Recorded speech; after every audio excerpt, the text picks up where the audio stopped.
వ్యక్తికి విశ్వానికి తేడా ఏమీ లేదు, చిన్న పెద్ద తప్ప.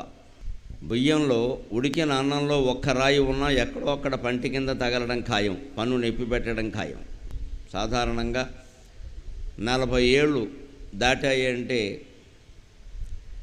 మనిషి కాస్త మందకొడి అవుతాడు. 60 దాటాయి అంటే మందోస్మి మందాస్మి అయిపోతాడు. ఇంకా ఉన్నది జాలే అనడం, ఊరికే పాతవేవో గుర్తు చేసుకుంటూ ఉండడం, ఇక తర్వాత కొత్త ప్రపంచం ఎప్పటికీ బాగుపడదు అనుకుంటూ ఉండడం జరుగుతుంది. అందరూ అని కాదు, చాలామంది అలా ఉంటారు సహజంగా వయోధర్మం దృష్ట్యా. అందుకే ఎక్కువ బాధ్యత యువతరం మీద పెడుతున్నాడు వివేకానందుడు. యువతరం దీక్ష పూనితే తప్ప ఇది సాధ్యం కాదు అని. ఆ యువతరానికి మన పౌరాణిక దేవతలలో గొప్ప ఆదర్శమూర్తి ఆంజనేయ స్వామి. ఆయన నవ యువకుడు. ఆంజనేయుడు అనగానే ఏదో ఒంటి నిండా జుట్టు అది ఉంటుంది కదా అని ముసలాడు అనుకోకండి, చాలా పొరపాటు. రామచంద్రమూర్తి కంటే సీతాదేవి కంటే వయస్సులో చాలా చిన్నవాడు. సుందరకాండ ఆయన సముద్రం దూకేటువంటి సమయానికి ఆయనకి 30 ఏళ్ల వయస్సు కూడా లేదు.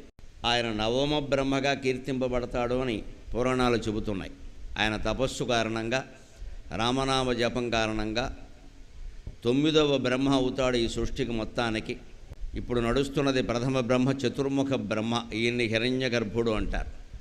తర్వాత బ్రహ్మ వేరే.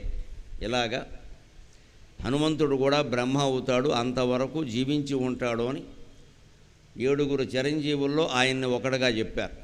హనుమంతుడు, విభీషణుడు, అశ్వత్థామ, కృపాచార్యులు, ఇలాగ కొంతమంది మహానుభావుల్ని, తపస్సంపన్నుల్ని. వాళ్ళు కొన్ని వ్యక్తిగతంగా లోపాలు ఉంటే ఉండొచ్చు, కానీ తపస్సే. వీళ్ళందరూ సప్తైతే చిరజీవినః అన్నారు. వీళ్ళంతా చిరంజీవులు అన్నారు. అశ్వత్థామ బలిర్వ్యాసో హనుమాంశ్చ విభీషణః కృపః పరశురామశ్చ సప్తైతే చిరజీవినః.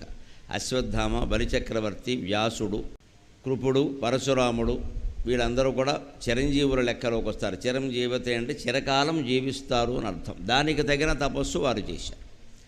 హనుమంతుడైతే ఇతర చిరంజీవుల కంటే తన వ్యక్తిగత లక్షణాల్లో కూడా చాలా మంచివాడుగా ఉన్నాడు.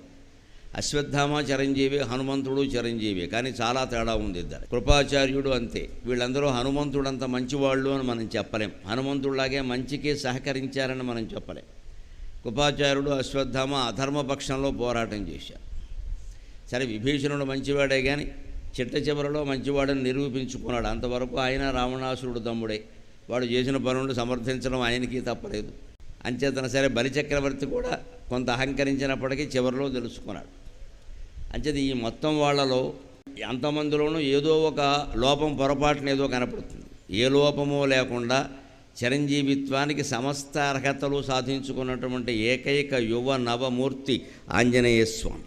ఆ ఆంజనేయ దండకం ద్వారా మనం దాని అర్థాన్ని విశ్లేషించుకోవడం ద్వారా ఒక స్ఫూర్తిని పొంది దేశం కోసం, ధర్మం కోసం చాలా కష్టపడి పనిచేయవలసిన అవసరం ఉంది.